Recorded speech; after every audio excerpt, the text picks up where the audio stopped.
Hello, friends of Thyroid Health Family Healing Center. This is Dr. Ilya Skolnikov.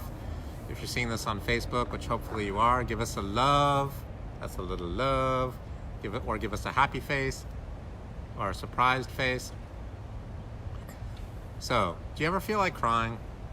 Well, a lot of people, especially female people, feel like crying every now and then. And feeling like crying is a symptom of a toxic colon. The colon is toxic. So crying, actually there's two different, it may sound like the exact same thing, but there's two different things. Two. Okay. So the first thing is feeling like crying, where you don't actually cry. By the way, if you're seeing this on Facebook and you have a question, like a health-related question, definitely, it would be a good idea to ask. Definitely, man. Definitely, dude. Ask the question, dude or dudette. If you're seeing this on YouTube or something, it's going to be harder to ask unless I do it YouTube Live, which right now we're just doing Facebook Live, not doing YouTube Live. So anyway, feeling like crying. That's an emotion of the thyroid when you feel like you have to cry. So the actual act of crying itself is due to a toxic colon. By the way, do you ever have infections that come continually and never seem to go away? That's a symptom of thyroid disease, those nasty infections that seem to keep coming, or you get rid of one and then it comes back, you get rid of another one and then a different one comes. They never seem to really go away all the way. So that's due to low thyroid gland. Thought you might appreciate hearing about that. All right, so there's a lot to this. When the hormones get imbalanced, the person just sort of has a lot of emotional ups and downs. So that's thyroid also. See, the thyroid regulates brain chemistry, so it regulates mood. It does a lot of things. The thyroid regulates how healthy the person is. So every single cell in the body responds to thyroid hormones. So fertility, energy,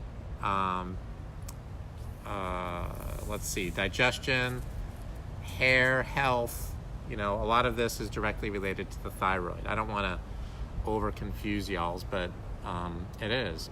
So, and there's different infections that a person can have. A lot of times they go to their medical doctor, and the medical doctor, how do I put it? The medical doctor is good at finding out about infections that are like really serious and life-threatening, like flesh-eating bacteria, for example. The medical doctor is going to be a really great place to go because that could be incredibly dangerous. Or a really severe staph infection. Certain types of staph infections are just really disastrous. There's also different kinds of endocarditis, different kinds of bacterial infections of the heart, and other kinds of heart-related infections that you don't want to play any games, right? You don't want to go to, you don't want to do anything other than get that taken care of right away. I mean, we do that in our office. We help people with those things. Yes, we can help you if you're suffering from that. But again, if it's a medical emergency and you just have a limited amount of time, otherwise it's a life or death situation, if you can go to the emergency room late at night, that's a good place to go to stay alive.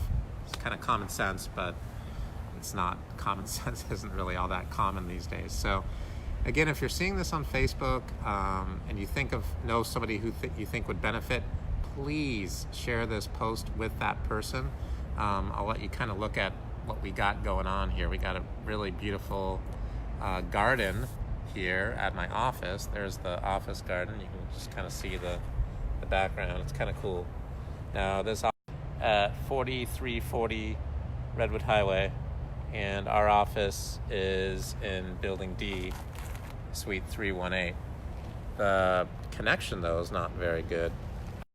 That sucks.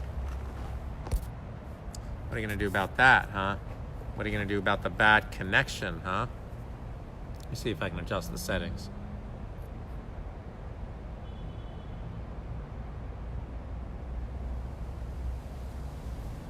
Okay, that might make the connection worse, or it might make it better. I'm not sure which.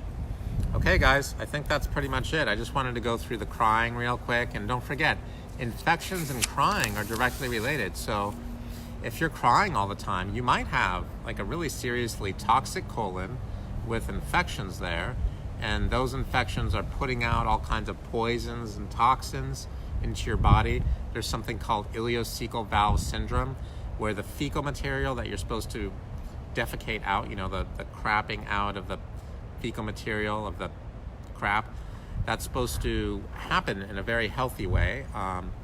You're not supposed to share the fecal material, gas, or actual solid or liquid material with the rest of the body. And somebody's watching, but they're not really giving us a like. Hey, whoever you are who's watching right now, give us a love, or give us a happy face, or give us a surprised face.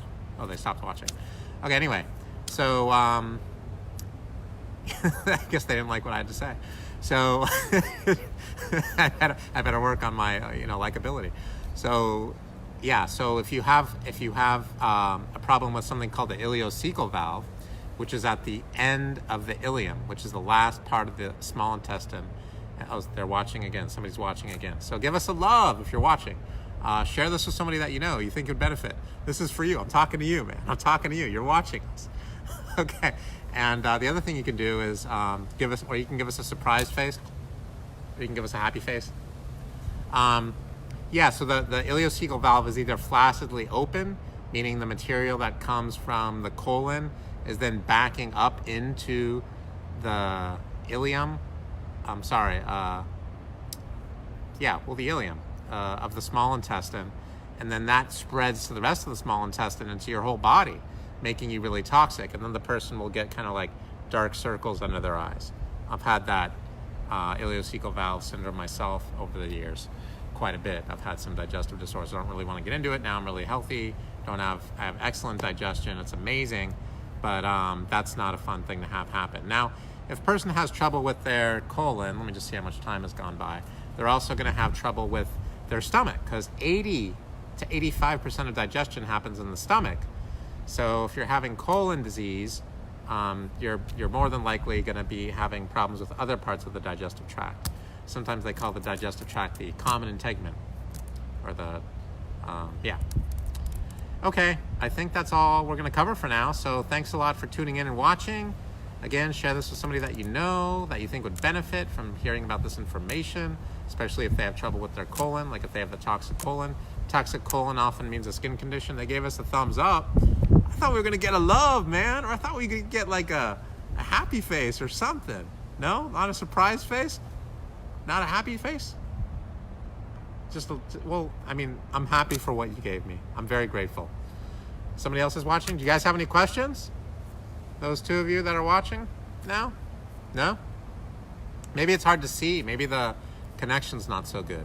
Anyway, if you have any questions, let us know. If not, we're going to take off, and then we'll see you at the next Facebook Live.